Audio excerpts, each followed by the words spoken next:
बिस्मिल्लाहिर्रहमानिर्रहीम। अस्सलाम वालेकुम स्टूडेंट्स, मैं आप लोगों का biology instructor Shahbaz Hasan biology के एक नए टॉपिक के साथ आपके सामने हाजिर हूँ।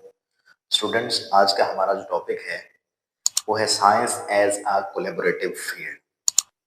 स्टूडेंट, हमने आगाज़ के लेक्चर में ये पढ़ा था कि साइंस एक बहुत वसी वास्ट फील्ड है जिसको हमने आसानी के साथ समझने के लिए, आसानी के साथ बेहतरीन अंदाज में इसको एक्सप्लोर करने के लिए इसको फर्दर ब्रांचेस में डिवाइड कर दिया है, जिसमें से चंद एक ब्रांचेस हमारे सिलेबस का हिस्सा हैं, जैसा कि केमिस्ट्री है, फिजिक्स है, कंप्यूटर साइंस है, मैथमेटिक्स है और बायोलॉजी है। ठीक है स्टूडेंट्स, तो इसलिए किसी भी इंडिविजुअल के लिए ये बहुत मुश्किल है कि वो अकेला इन सारी फील्ड्स को स्टडी करे। इस वजह से मुख्तलिफ फील्ड से जो मुख्तलिफ स्पेशलाइज्ड पर्सन होते हैं, स्पेशलाइज्ड प्रोफेशनल्स होते हैं, वो अपनी फील्ड्स में जो महारत रखते हैं वो इंफॉर्मेशन को इकट्ठा करते हैं और सभी मिलकर किसी भी कॉम्प्लेक्स प्रॉब्लम को सॉल्व करने के लिए काम करते हैं। इस तरह से हमें तेजी के साथ और देर पा हल मिलता है किसी भी कॉम्प्लेक्स प्रॉब्लम का।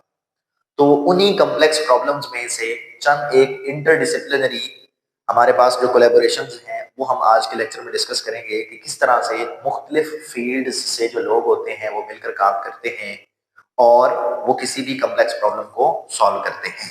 ठीक है, तो हमारा आज का जो पहला प्रोजेक्ट है जिसको हमने नाम दिया है ह्यूमन जीनोम प्रोजेक्ट। सबसे पहले इसका मकसद क्या है?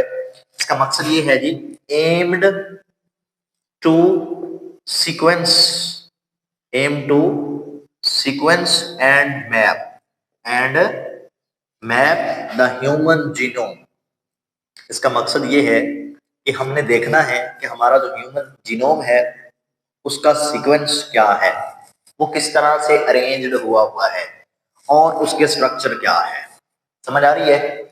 अगर ओवरऑल इसको समझने की कोशिश करें तो इसका मतलब ये है कि हम इसमें ये देखते हैं कि हमारी जो मेडिकल कंडीशंस हैं, हमारी जो बीमारियां हैं, उनमें हमारे जीन्स का क्या कनेक्शन है उनके साथ, या क्या रोल है उसमें।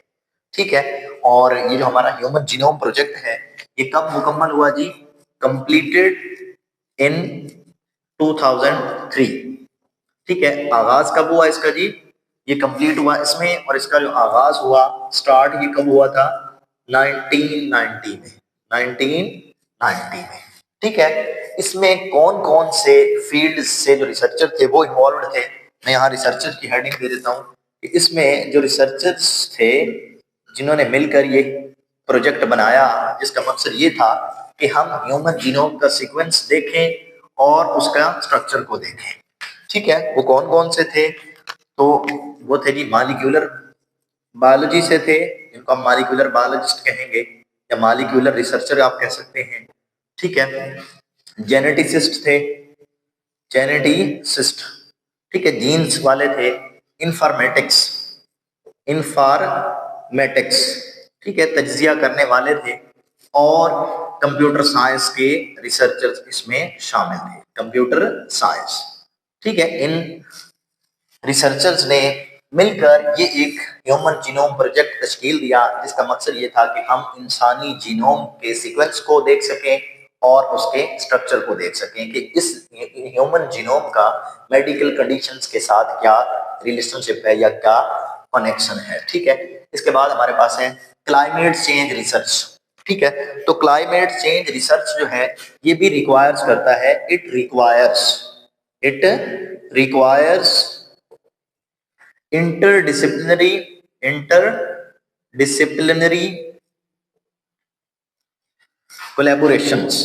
कोलैबोरेशंस के। इसमें कौन कौन से जो कोलैबोरेशंस इन्वॉल्व होते हैं या कौन कौन से रिसर्चर्स इस क्लाइमेट चेंज रिसर्च में जो शामिल होते हैं?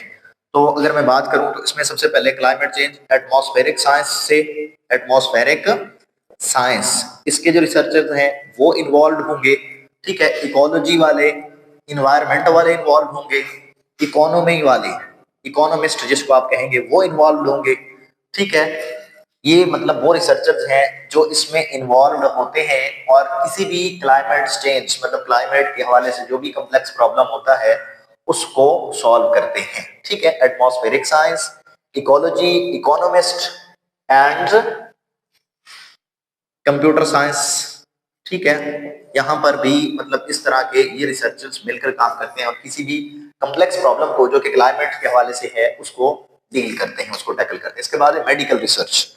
मेडिकल आल्सो या often requires collaborations, often requires collaborations, कि यहाँ पर भी बहुत सारे जो रिसर्चर्स होते हैं कोलैबोरेशंस, वो मिलकर काम करते हैं और किसी भी मेडिकल कंडीशंस को सॉल्व करते हैं। ठीक है, मिसाल के तौर पे फॉर एग्जांपल कि जो कैंसर की बीमारी है उसमें, ठीक है, फॉर एग्जांपल कैंसर ट्रीटमेंट्स या कैंसर की जो स्टडी है उसमें क्या होता है जी, कैंसर स्पेशलिस्ट होते हैं जिनको हम क्या कहते हैं, ऑन्कोलॉजिस्ट, ऑन्कोलॉजिस्ट। ठीक है, कैंसर कंसल्टेंट्स, स्पेशलिस्ट जिसको आप कह सकते हैं, कि वो इन्वॉल्व होते हैं इसके साथ। और क्या होते हैं जी, फार्माकोलॉजिस्ट इन्वॉल्व होते हैं, फार्माकोलॉजिस्ट, समझ आ रही है, पैथोलॉजिस्ट इन्वॉल्व होते हैं, ठीक है,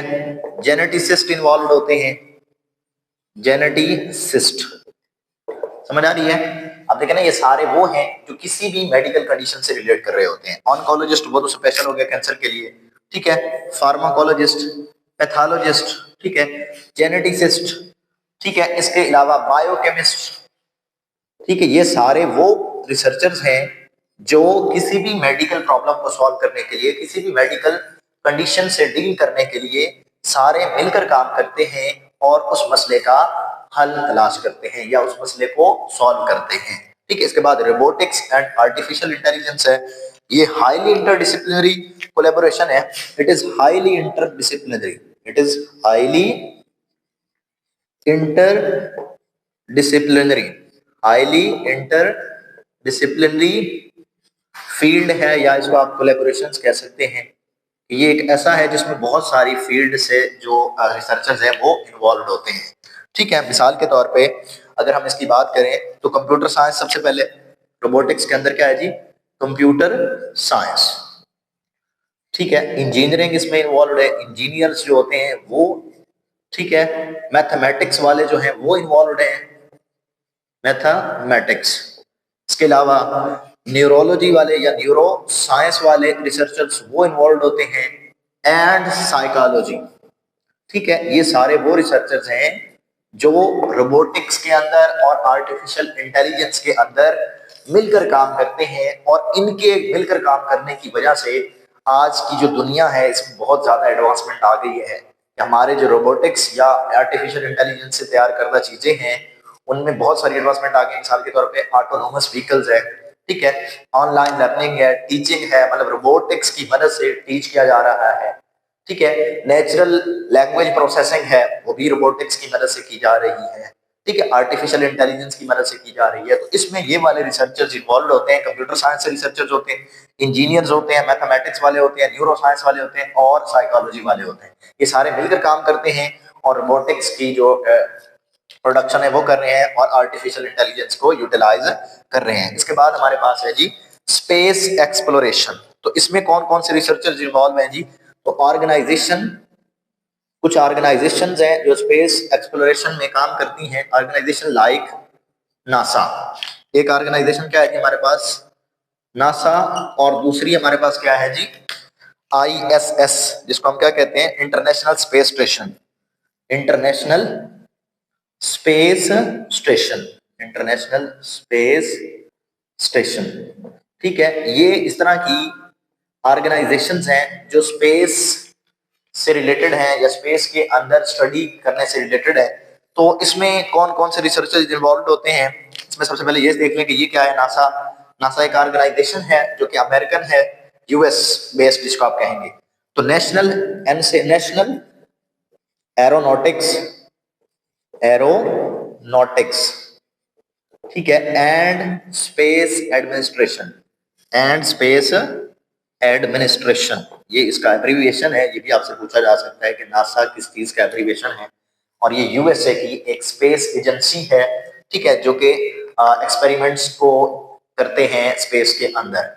ठीक है, तो ये इस तरह की ऑर्गेनाइजेशंस हैं जो इनमें रिसर्चर्स इन्वॉल्व होते हैं वो कौन कौन से होते हैं जी? क्योंकि स्पेस से रिलेटेड है तो उसमें एस्ट्रोफिजिक्स है, एस्ट्रोफिजिक्स, ठीक है, इसके रिसर्चर्स इन्वॉल्व होते हैं। और इसके साथ प्लेनेटरी साइंस वाले, प्लेनेटरी साइंस, ठीक है, बायोलॉजी वाले, ठीक है, मेडिसिन वाले,